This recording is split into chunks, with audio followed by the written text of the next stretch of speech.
a moment in history which will be written between our two countries. The US-ASEAN Business Council is very proud of the contributions we've made to this bilateral relationship, both before sort of the 2010 period when sort of the conditions changed, as of course as well after. You see, the USABC has been a frequent guest of honor at ASEAN ministerial meetings for over 2 decades. And our members routinely held discussions with ASEAN officials, which of course included officials from Myanmar. I often wondered what the impact was, if any, of Myanmar watching year after year of their ASEAN neighbors benefiting from the types of trade and investment partnerships with U.S. companies that were being created, which of course they were not really able to participate in. Of course, the years of showing up, and of course all of you who know about doing business in Asia, as well as diplomacy, showing up. The years of showing up, and of course establishing some of those relationships at the working level, really paid off for the Council and allowed us in 2012 to lead our historic first senior executives business mission to Myanmar. And we've done a business mission to Myanmar every year since. Even before Daw Aung San Suu Kyi became the state councilor, she graciously met with our delegations each and every year that we've been to Myanmar. And we hope that as we prepare for our 2016 business mission to Myanmar in November 15 through 17, we hope again she will find time to greet our delegation. Tonight is not just about a moment in time, because we all know time never stops. Sometimes I'm often reminded of that fact, but every morning I wake up and I see one more gray hair on my head. Tonight also really reflects, though, the arc of engagement, marked by cycles where we said there's been an ending of one period and the beginning of another. I think the statements that we've heard from President Obama and the State Council over the last 24 to 48 hours signal to all of us that we are at a transition towards a new period in this relationship. Before inviting Ben Rhodes to introduce our guest of honor, I'd like to first thank him and the Obama administration and all the colleagues through all the branches of the bureaucracy. As a former U.S. government employee, member of the Foreign Service, I know it's oftentimes a tough job, for the work and for the partnerships, both with the government of Myanmar as well as with the U.S. business community, in supporting processes of political, economic, and legal reforms which fundamentally are being led by the people of Myanmar. For those who don't know Ben, he was born in New York City, graduate of Rice and NYU, and has become an established Asia hand in this town, as we're oftentimes called. But more importantly, he's developed a real passion for Southeast Asia, because as we always say at the Council, there's enough folks doing stuff around China and India. We need more folks doing stuff around Southeast Asia. As President Obama's assistant and deputy national security advisor for strategic communications and speechwriting, some say he has played a role in almost everything this administration has done in Asia. Ladies and gentlemen, please join me in welcoming Ben Rhodes to introduce our guest of honor this evening.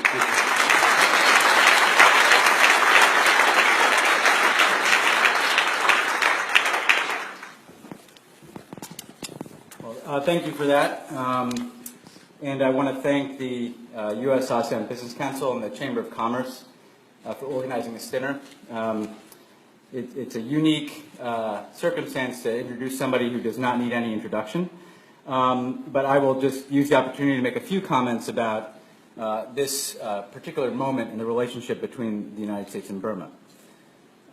I do want to begin by noting how important this event is to us. When I was able to extend the invitation from President Obama to Daw Aung San Suu Kyi in July to visit, she made very clear that one of her goals would be to meet with the U.S. business community to try to promote trade and investment and greater economic ties between the United States and Burma. And I think this gives the State Councilor a very good platform to speak to some of the leaders within our business community about her vision for Burma and about the partnership that we can build together. Of course, we are reminded here tonight that for decades, U.S. policy towards Burma has been very much focused on promoting the democratic aspirations of its people. It's been a shared goal of multiple U.S. administrations and Congress, particularly since the crackdown by the Burmese military in 1988 and the subsequent refusal to allow Aung San Suu Kyi and the NLD to take power after their overwhelming victory in 1990. So I do want to begin by just noting the extraordinary bipartisanship that has characterized this policy over many years. There are not many things that Republicans and Democrats can consistently agree on in Washington, but one of them is our support for democracy in Burma and our support for Aung San Suu Kyi. I was reminded of that yesterday at the breakfast that we had with a number of members of Congress, including Senator Mitch McConnell, who has been a true champion for democracy in Burma and who we owe a great debt of gratitude for the progress that's been made. I won't go on at length. I'll just note, of course, that the President has made Southeast Asia a centerpiece of his foreign policy, a centerpiece of his rebalance to the Asia-Pacific region. And Burma has been at the center of that effort because of the extraordinary opening and progress that has been made in the pursuit of democracy. But we also have to recognize that Burma has extraordinary economic potential. And as it moves forward with this transition, we should see it as an opportunity for U.S. businesses, just as investment and trade between our two countries provides us with an opportunity to ensure that there is a clear dividend through this transition to democracy. We've taken some important steps around this visit to try to open the door to greater economic ties. Yesterday, the President announced a number of changes on sanctions and the generalized system of preferences, which we believe is going to open up, again, the door to many opportunities. I should note on GSP that this comes after lengthy dialogue and work with the Burmese government, which has taken some critical steps in support of labor rights and labor reforms, and we're going to continue to work with them as they implement those changes. But we believe that, again, GSP will be an important signal of our commitment to promoting greater economic ties. Similarly, the President announced that in the coming days, we will be lifting our economic sanctions through the termination of the national emergency with respect to Burma. I know that this has been a priority for many people in this room and many people that I've spoken to when I travel to Burma. I will say that we have heard that the chill on investment, the risk that is associated with the presence of a sanctions regime like our executive order was an obstacle to companies investing. So as I've said to some of the people coming in today, we've heard from you, and now is the time for you to invest. We've taken the step to try to open up this space, and we believe that there now is not an impediment from our sanctions, and in fact there is extraordinary opportunities, particularly given the steps that the government is taking. I'll just note a few of those. In addition to the labor reforms I mentioned, we've seen the government pursuing economic policies that promote a better climate for investment, an investment that is high quality, that can facilitate job creation and broader-based economic growth. We've seen major financial sector reforms, including a new financial services law and a new digital financial services regulation. We've seen microfinance reforms. We've seen ministers digging in and making sure that they're creating a climate, again, that not just attracts investment, but attracts investment that benefits the people of Burma broadly. And that is a part of the transition to democracy, building an economy that works for everybody, not just a few. And I know that that is something that is very important to Aung San Suu Kyi. Before I turn over the floor to her, I just do think it's always worth stepping back and reflecting on how extraordinary this visit is and how extraordinary this moment is. I was with President Obama in 2011 when he was traveling to Bali for the Us-Asia Summit and the ASEAN summits. And that was at the very beginning of our opening and our engagement with the government as they were taking some steps to pursue incremental reforms. His very clear direction to us was, I'm not going to announce anything unless I speak to Aung San Suu Kyi first. So he was able to call her from Air Force One, consult with her about whether it was an appropriate risk to take, and we recognized it was a risk to pursue engagement. And since then, at every juncture, he has very much enjoyed the ability to consult with her as this process has gone forward. I would note that in that process, he has been struck by the extraordinary work ethic, determination, commitment, and passion that she has shown for the people of Burma. Obviously, many of us came to know her as an icon for democracy. But over the course of the last several years, the President has worked with her not as an icon, but as a parliamentarian, as a candidate for office, and now as a state councilor. And she, at every step of the way, has been focused on ensuring that the democratic transition goes forward, but also ensuring that there are concrete benefits for the people of Burma that accompany democracy. And so this visit, in our view, marks yet another milestone in the history of our relationship. We are truly honored to welcome Daw Suu here, and we are going to do everything we can to try to ensure that her government, the NLD-led government, both continues a transition to democracy that is complete, that includes a full process of transition to civilian control of the military, that includes national reconciliation within the country, but importantly also includes much deeper people-to-people and economic and commercial ties between our countries. And our hope is that we will look back years from now and see this as a moment when that connection was forged between our countries. And the process of democratization inside of Burma also led a process of greater, broader-based economic growth, benefiting from the type of truly high-quality investment that can come from the people in this room and from the United States of America. So we thank you for being here. We're honored now to hear from the State Councilor of Burma, Aung San Suu Kyi.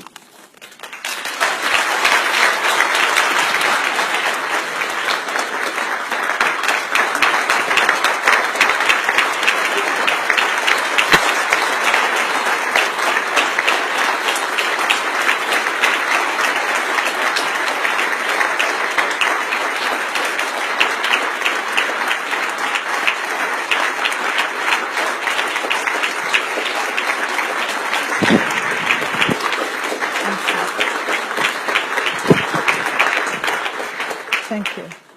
Thank you for your very warm welcome, the U.S. Chamber of Commerce and the Us-Asean Business Council and all of you here. I thank you for welcoming me and for giving me the... Should I press this? But it's green. It's already green. It is green.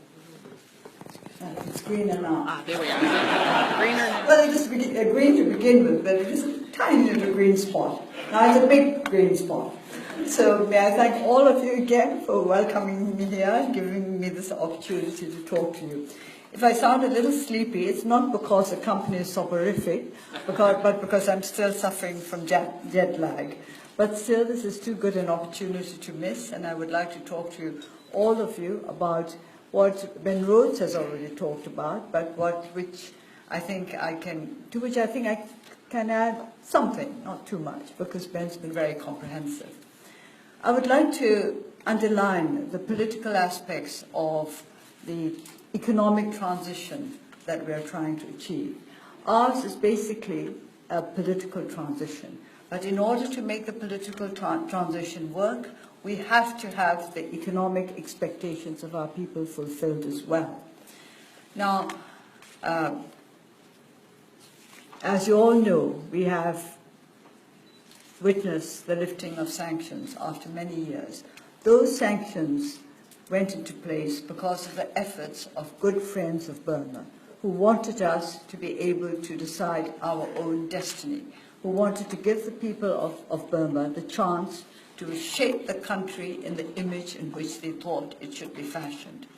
It was because of this that our very good friends in Capitol Hill worked hard to make sure that sanctions were imposed on a regime that was not respecting the rights of the people, that had no interest in democratization. But we decided that the time has come for these sanctions to be lifted. In some ways, it is a risk. It is as much a political as an economic risk, because there are those who believe that it is not yet time for us to remove the sanctions. But we think that it is time now for our people to depend on themselves, to go forward with the help of our friends. I can never thank Senator McConnell, Senator McCain, Congressman Joe Crowley, Madeline, and other friends who have worked so hard to help us to achieve the democracy that our people have been longing for. Democracy for us is not just a word, it's a way of life. It's security, it's freedom, it's a chance to make our lives meaningful as well as materially rich. and this comes down to economics.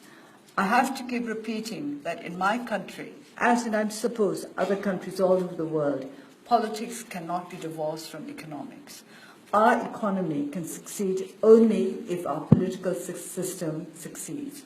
And for this, we look to you who are in favor of promoting business in Burma to help us to succeed politically as well as economically. I'm happy to be here. I'm happy to be able to talk to you and to explain to you why we need the help of good businessmen. I've said repeatedly that I have no use for businesses that cannot make profits for themselves. If you can't make profits for yourselves, you can't make profits for us. And that's what we want. We want you to come to our country in order to help our country to progress. I was very fortunate in being able to discuss matters with the members of the U.S. Chamber of Commerce and the Us-Asean Business Council just before this dinner, and to listen to their concerns. I, of course, have a prepared speech, sort of prepared, but I want to respond to what we discussed at the meeting before this dinner, and they assured me very kindly that they wouldn't mind listening to it all over again. Why this is an important time for our country, both politically and economically, is because we have been given only part of a chance to democratize. Our country is not yet fully a working democracy. There are many things that need to be changed, to begin with the Constitution, which is not wholly a democratic one. We have to prove that democracy works. And what will prove that democracy is work is a visible and sustainable improvement in the lives of our people. That is what it has all been about. When we were working for democracy, we were working for democracy not because it was a particular political ideology that we thought needed to be supported, but because we thought that it would enable our people to achieve a way of life that would be more meaningful and the kind of life that we would like to happily pass on to future generations. So our democratic process has been the process of trying to make the lives of our people more secure, more free, more meaningful, more secure materially as well as mentally, emotionally. So, in spite of the fact that our two countries is divided by, I was going to say many miles, but at the moment I think I'd like to say many hours because of the time difference, which means so much to me at the moment.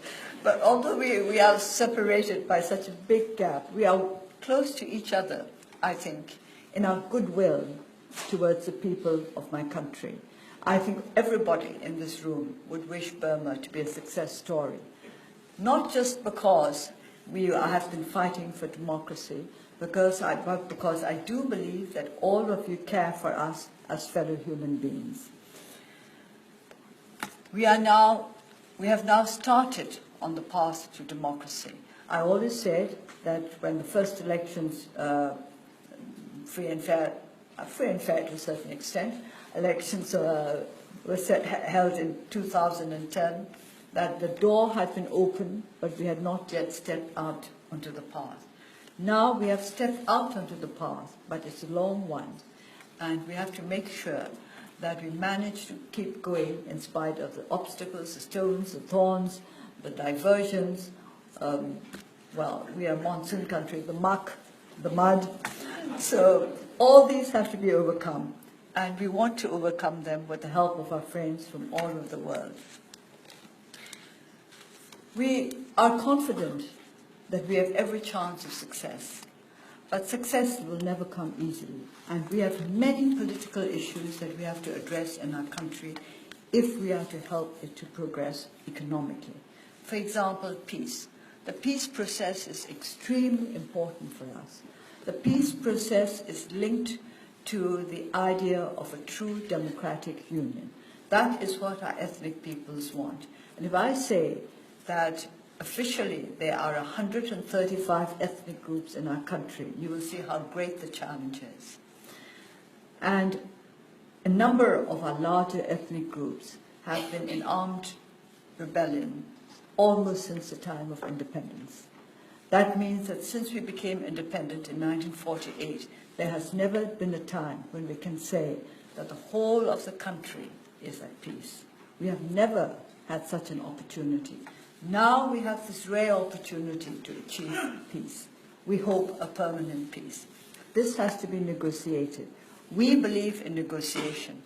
The National League for Democracy has always believed in the path of nonviolence. It may be a longer path, it may be a harder path, but we believe that this is the right path for our country. And through nonviolent tactics, through adhering to our principles of nonviolence and of national reconciliation, we have now come to the point when we can start working for national reconciliation as the government of the country and not as an oppressed opposition. Part of the reconciliation process has to be the provision of better lives for all our ethnic peoples, and that's where you come in. That's where business comes in. That's where investment comes in. Our country is rich in natural resources, but our most valuable resource is our people.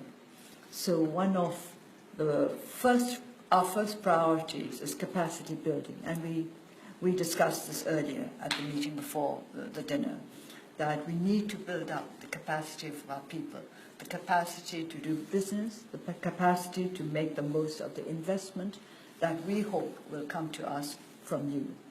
What we want is responsible investment, best practices. We are coping not just with an economy that is poorly developed, that a financial system that leaves much to be desired, and with a people who have been deprived of quality education for decades. We are also having to struggle with a system that has not exactly been very enthusiastic about promoting integrity. That is to say, we have the problem of corruption. So we need your help in this as well. We need investment from people who are prepared to work with us in our battle against corruption. A country that is undermined by corrupt practices is a country that will never make it to a sustainable development stage. So when we invite you to invest in our country, we are inviting you to bring good practices with you, best practices, to make sure that our economy, as it develops to take its place with the rest of the world, with the rest of us, and we'll come to that a little later, is doing so in the right way. Our country, when people talk about Burma, they talk about its potential. But we have to keep saying that potential is yet unrealized, and there's so much that we have to do. Our neighbors, the ASEAN countries, have gone ahead of us, and yet at the time we became independent, we were very proud of the fact that we were seen as the country most likely to succeed in Southeast Asia. Our education system was good, our care system was sound, our people were enthusiastic, our leaders were purposeful, and we had the future glowing in front of us. But we have been disappointed in our hopes. Our friends have been disappointed in our hopes. Our people have been disappointed in their dreams. And mainly because of politics. Our country did not turn into a military dictatorship because of economic problems. When we became a country ruled by military authority in 1962, we were not suffering from economic problems. It was politics that led our country down the path of economic stagnation. So we must not neglect, we must not ignore the importance of politics in our country. I say this because some people say that my party cares too much for politics and not enough for economics. We care for politics because we know how important politics is to our country and what a big role it has played in the economic stagnation from which we have suffered over the years. So I hope you will understand that every move that we have to make with politics in mind. For example, we agreed at our dinner that two of our greatest needs were construction, that is to say roads, and energy, that is to say electrification. But when we think about electrification, we naturally think of hydroelectric power because that is renewable and that is readily available in our country. But at the same time, we have to think of the fact that the sources of this power lie in the ethnic areas and that electricity, the generation of electricity is as much a political as well as an economic and technical challenge. We have to look to all these. We cannot afford to ignore the political aspect of economic development. So we want you to be aware of these sensitivities and to understand that when we think of building a dam here or there, we can't decide just on the grounds of whether it's going to be technically a good idea or not.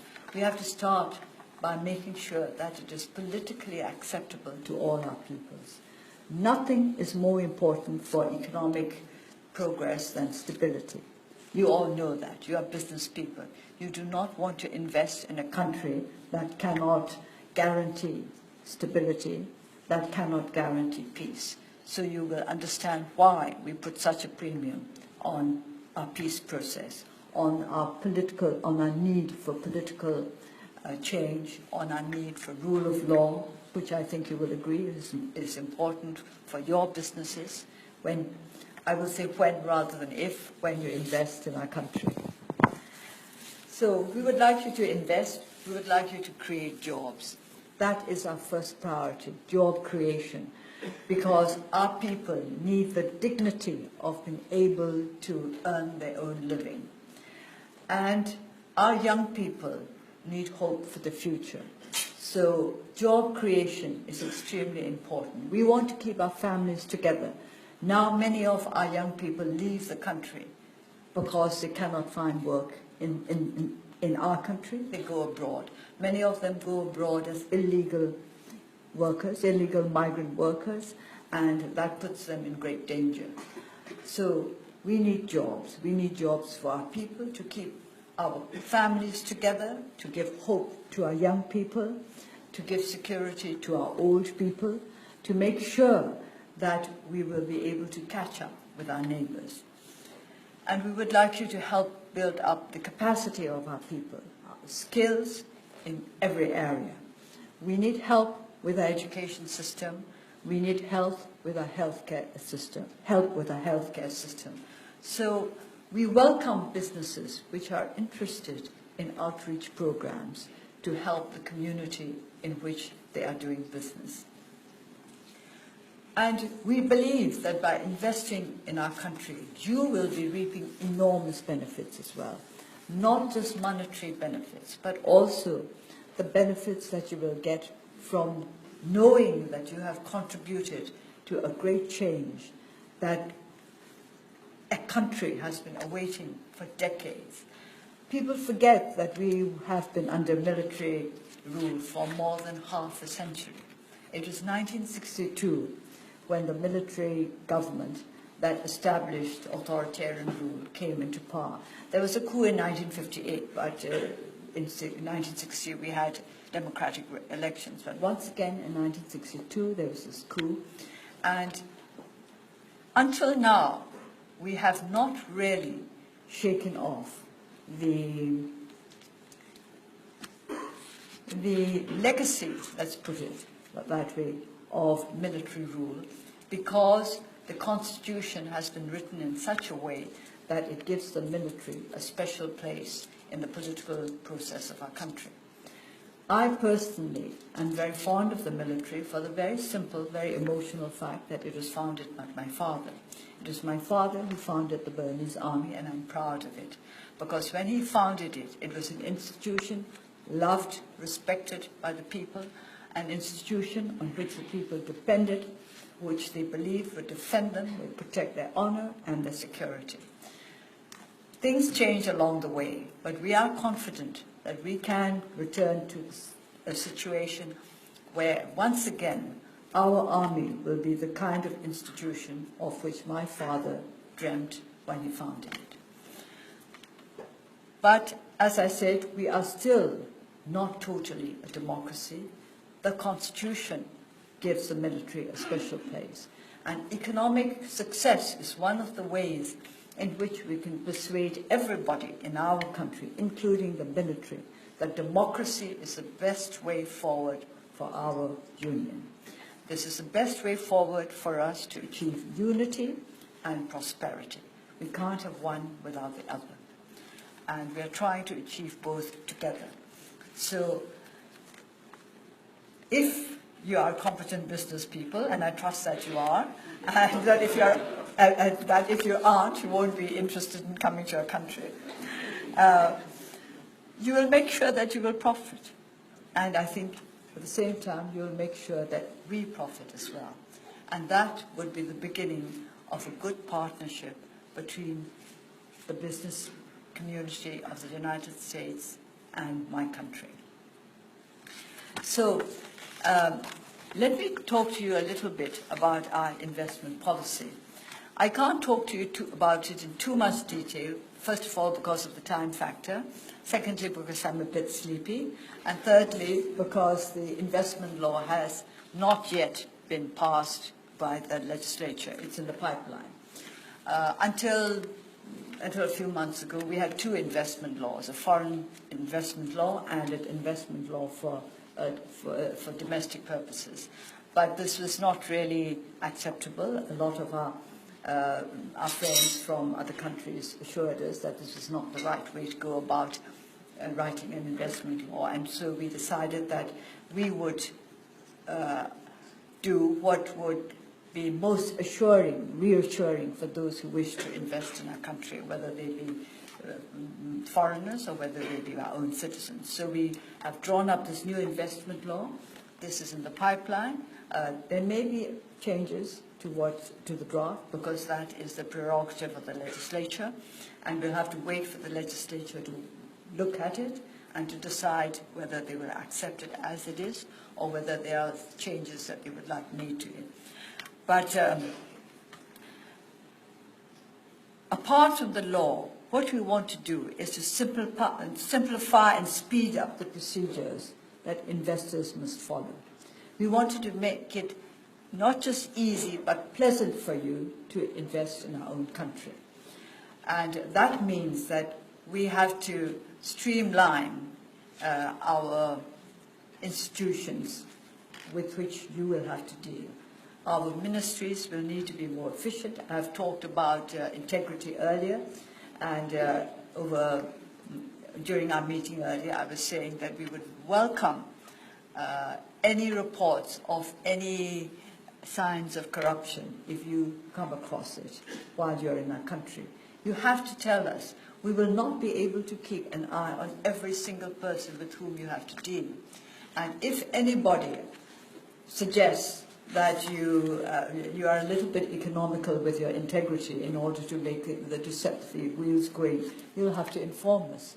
And you can inform the minister concerned, or you can write to my office. We would be very grateful for that kind of cooperation. So when you're trying to invest in Burma, please don't think that you have to go with a suitcase bursting with dollar notes. Well, not to disperse along the way, to invest in a proper legal way. Yes, we welcome any number of suitcases full of dollars. But please help us to build up a business practice that is free from corruption. We believe in responsibility. responsible business practices, responsible government practices. And we hope that we can help each other to strengthen our ability to do business honestly and efficiently. As part of our commitment to the strengthening of rule of law in our country, we are establishing a credible dispute settlement procedure. We have already acceded to the New York Convention on Arbitration, and we have this year enacted an arbitration law that follows closely to the recommendation of the United Nations Commission on International Trade Law. We will protect foreign investors' rights to remit profits once tax obligations have been met. And we would like you to help us to build up a tax culture. Well, you are the ones who said no taxation without a representation, etc., etc.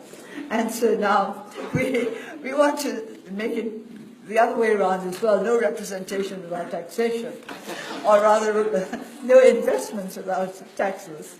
You have to help our people to understand that taxes are desirable. We have adopted the simple principle of transparency to let our people know what we use the taxes that we get from them for, to make them understand why it's a good idea for them to pay taxes. It's better for them altogether. I like to explain that we had a little challenge at the very beginning of our new administration, because a new tax was tailored, shall we say, to come into effect immediately, the next day after our new administration took over. There was going to be a tax of 5% on all hand phone calls.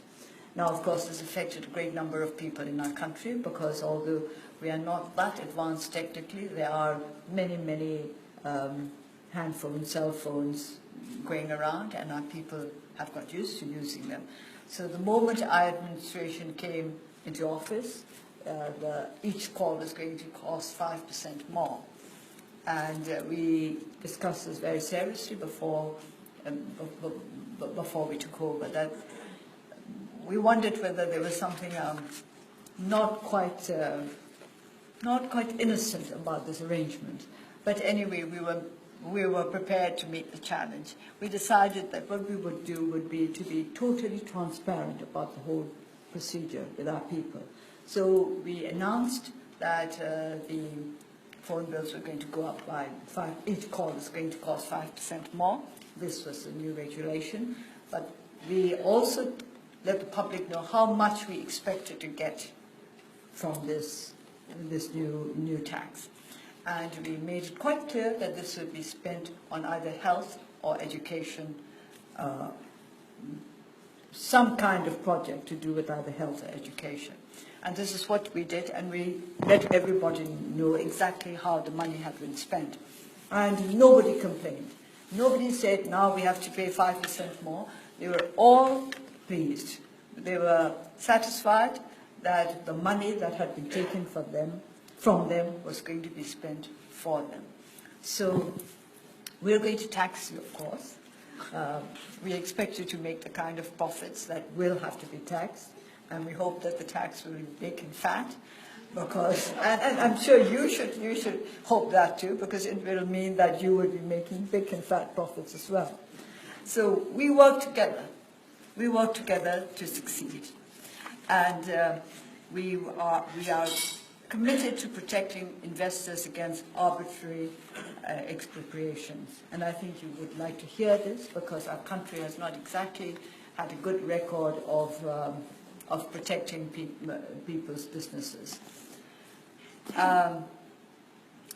Our economic policy, well, I think Ben Rhodes has talked a lot about it, so I don't know whether I need to repeat too much of it. Since it's been written, perhaps I really should. It would be a pity to waste all this. We will improve our public financial management through greater budget transparency and improved efficiency in public spending. We're also committed to the EITI, we talked about that earlier, which will help us to account for earnings from natural resources.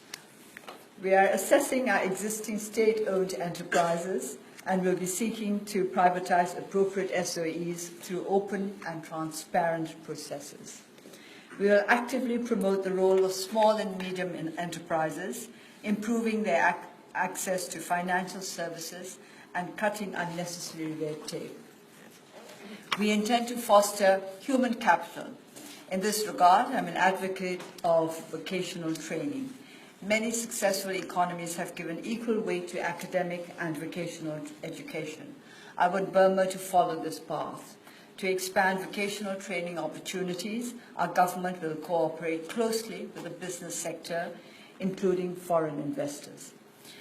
We are prioritizing development of the basic infrastructure that both our people and our investors need. Our transport and energy sectors have suffered from decades of neglect and underinvestment. We need reliable power supply, improved roads, upgraded ports, better sanitation. Our government cannot address this infrastructure gap by ourselves alone. We already receive support from international development partners such as the World Bank and Asian Development Banks, but billions of dollars of private sector investment in infrastructure will be required. Billions, please. We don't talk in millions these days, because our needs are great. In many cases, through, we hope, public-private partnership. PPP is going to be a very strong element in our economic policy. We particularly welcome your interest in this field. Infrastructure projects can create jobs and develop skills in the short term and create a physical platform for long-term economic growth. Our government is drafting a digital strategy, and a small but growing public sector tech community is already established in Rangoon. Many businesses are now taking advantage of the rapid expansion of 3G mobile networks across Burma. For example, the first mobile money enterprises have recently been launched, which have the potential to change the lives of rural farmers currently without access to formal banking. Our government will support and encourage investment in the agricultural sector. 70% or more of our people work in agriculture. Our government has already granted farmers full production freedoms, and we are working to expand extension services and access to credit. Our country has the potential not only to regain its status as the rice bowl of Asia, but to diversify into high-value crops. And we also want to preserve our traditional species. We have a very good gene bank when it comes to agriculture. That is one of the successes of the previous administration, and I must take the opportunity to thank those who have helped us to build up these DNA banks. We have very, very good ones. We have been congratulated on this by some of our foreign friends who were quite surprised at the quality of our gene banks, and we want to make use of these to develop our agricultural sector in a way that will enable us to provide the world with the kind of products that they can no longer find in many parts of the globe today. We want to diversify into high-value crops, and for this we need investment in infrastructure, including storage facilities and agricultural technology, and of course underlying all that is roads, roads, roads, and electrification, electrification, electrification. We are taking steps to liberalize our financial sector, accompanied by rigorous financial supervision. We want to secure a sovereign credit rating, and we'll work hard towards that. We intend to permit the entry of foreign insurance companies, and we were talking to those who were interested in this earlier. And we are committed to maintaining and further strengthening anti-money laundering measures. And we want to cooperate with all governments who are interested in helping us in this. We intend to develop our big cities in a sustainable and intelligent way to handle the challenges and opportunities of modernization and migration. For this, we will need high-quality investment in urban drainage, roads, public transport, and housing. Our needs are many. We will establish a fair and efficient tax system, putting in place just and clear tax regulations that support investment while addressing the currently unsustainable low taxes. And finally, we will strengthen protection for intellectual property rights in our country so as to foster innovation. So these are, in short, the props of our economic policy. And I hope that you find these attractive. And if you think that these could be made more attractive, please tell us, please let us know. We don't just want to invite investment, we want to invite investment that is satisfactory to you as well as for us. We want to make sure that our partnership is a sustainable one, which we can look back as something that was started today here in this room. We would like you to help us in developing our society in such a way that our people learn how to run and to sustain a successful economy. We have to look after ourselves. In the end, that's what it comes to. We have to look after ourselves. We, the people of Burma, must look after our country. But we always will need the help and the advice of friends who truly care for our success. I started by talking about politics, although this is supposed to be a gathering about business. And I must conclude once again by talking about politics. We have started the National Reconciliation and Peace Program in our country. We started this with the Peace Conference, the 21st Century Panglong, that took place on the 31st of August. At the same time, we are working on problems in the Rakhine State, which are known throughout the world and which has done great damage to the image of our country. But it is not the image that concerns us so much as the fact that it is a threat to harmony within our society. And that is something that we have to address as effectively and as quickly as possible. At the same time, we are trying to make our ethnic peoples understand that we have to work together to create a truly democratic union, which will ensure equality and stability and prosperity and, most of all, peace for all our peoples. And the role of business in this is not a small one. If you can help us to improve the material condition of our people, it will increase their confidence in the democratic process.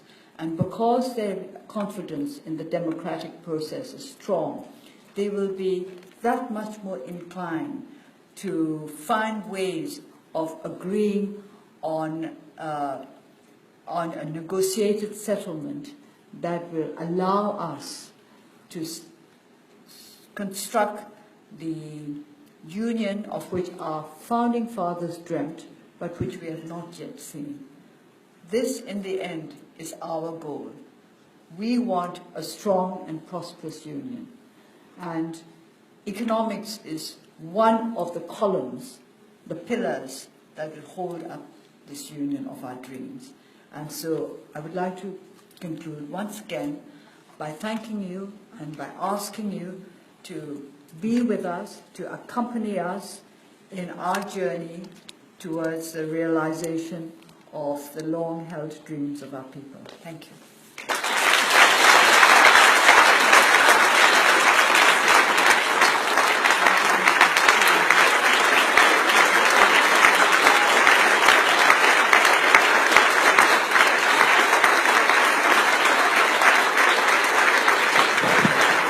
Ladies and gentlemen, please welcome our final speaker, the Vice President for Operations of the Us-Asean Business Council, Ms. Elizabeth Dugan. Thank you. Excellencies. Am I on? Excellencies, ambassadors, ladies and gentlemen, I know you will agree with me that the State Councilor's address was eloquent, whimsical, delightful, insightful, and very important, and we thank you for it again. I have a very simple task this evening of closing our program and inviting you to join us for dessert in the lobby. But before I do, I just want to say that evenings as spectacular as this don't happen by chance, and I hope you will permit me to express our gratitude one more time to the generous sponsors who have made it all possible. APR Energy, Caterpillar, Chubb, GE, F. Chapman Taylor, Chevron, Coca-Cola, Ford, MetLife, ACO Investment Group, Proton On Site. And also, I want to acknowledge my extremely talented staff at the Us-Asean Business Council and our dear colleagues at the U.S. Chamber of Commerce, Tammy Overby's remarkable team, all of whom have done yeoman's service to ensure that this moment in history could be celebrated in style. And to Madeleine Albright and Ben Rhodes, thank you for participating and for your beautiful and eloquent remarks too. Won't you please join me in applauding them all?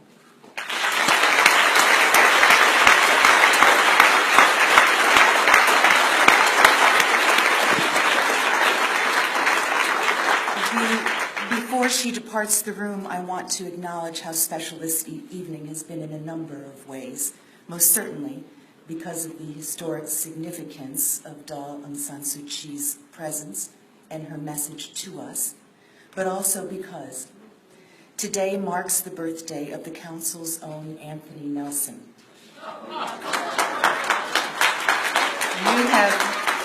You all have heard his resonant voice throughout the course of the dinner tonight. And most of you know that for the last 8 years that he has been at the Council, he has focused his attentions and his energies tirelessly on Myanmar.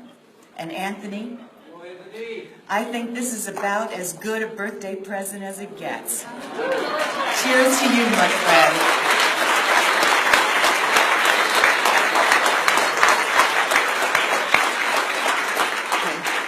And now, ladies and gentlemen, if you will bear with me, may I ask you to remain seated as our distinguished guest of honor leaves the room. Thank you.